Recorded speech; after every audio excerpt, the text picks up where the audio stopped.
Good morning, Robertson County. Because of the situation that's happening in our county, across the state, across our whole country, we started our task force call back yesterday. Yesterday, that task force consisted of me, Randy Davis, CEO of NorthCrest, our school superintendent, Chris Causey, the police departments across the county, our EMS, EMAs, and the health department. The chamber was involved, and also the industrial board. These calls are to get information what is best for Robertson County and what's happening in our schools and where we're at fighting this COVID-19. So I'm going to turn this over to Randy Davis. Randy has been a very important part of these calls. In fact, he has led them, and he has told us information that keeps us. When I did a mask mandate earlier, I went by what Randy Davis in the school said. I wanted to keep our students safe. I wanted to keep graduation, ball games, and events going. And I've had many business leaders already coming to me saying they cannot go through another COVID-19 this holiday season, or they'll have to close down.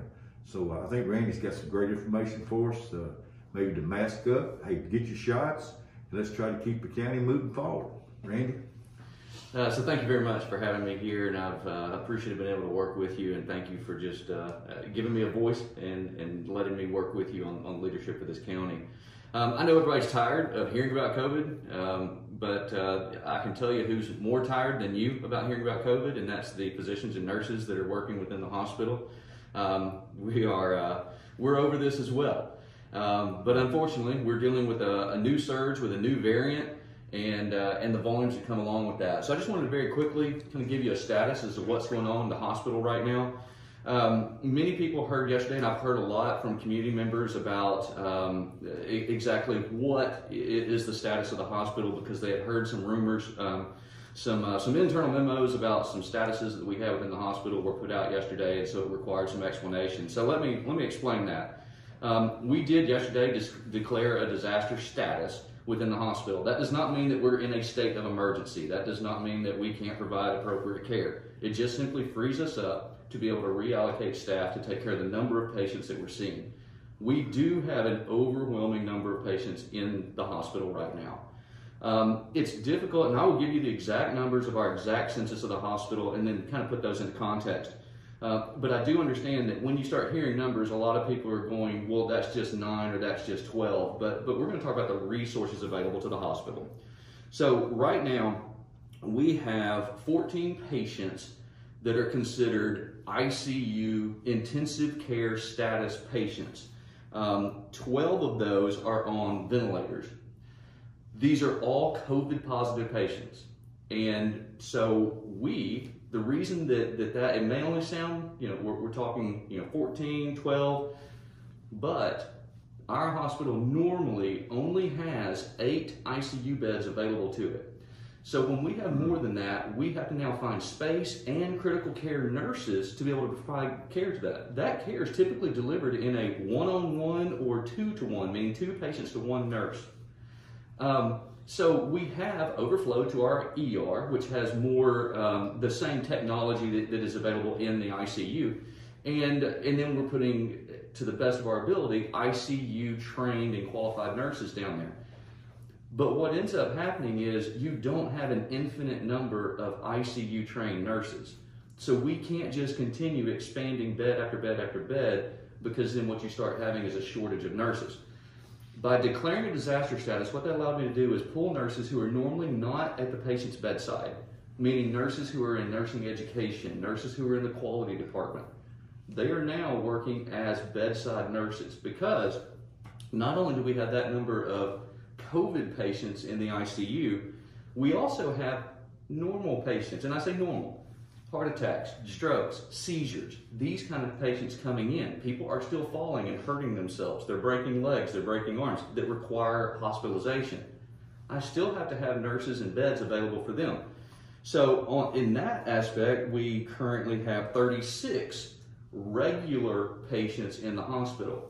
So what we're experiencing at this point in time, because I'm overflowing critical care patients into the ER, we only have 18 rooms in the ER. If you start taking up all your rooms in the ER, and now I have sometimes up to 100 ER patients come through in a 24-hour period of time, they're in the waiting room.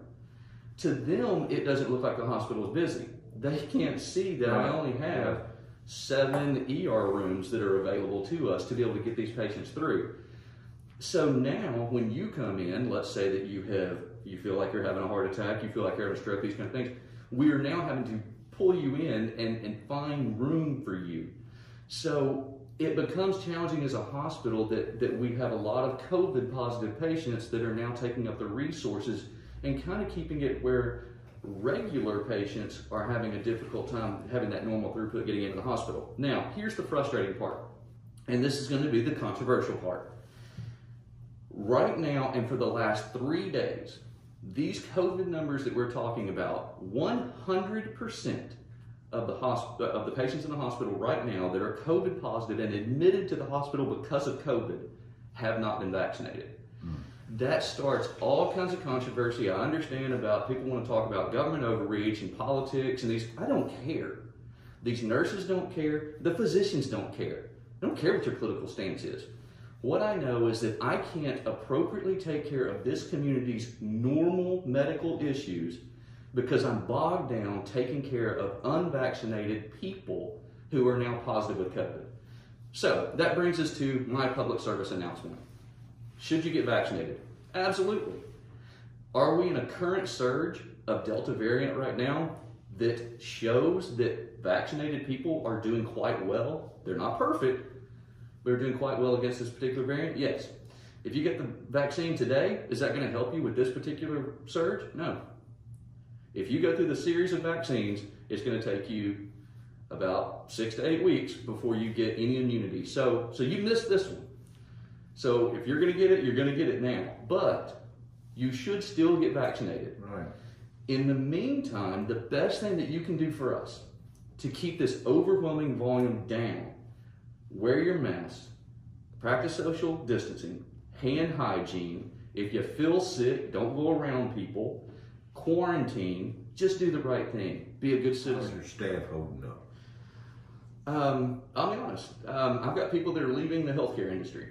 I have nurses who are deciding to just leave.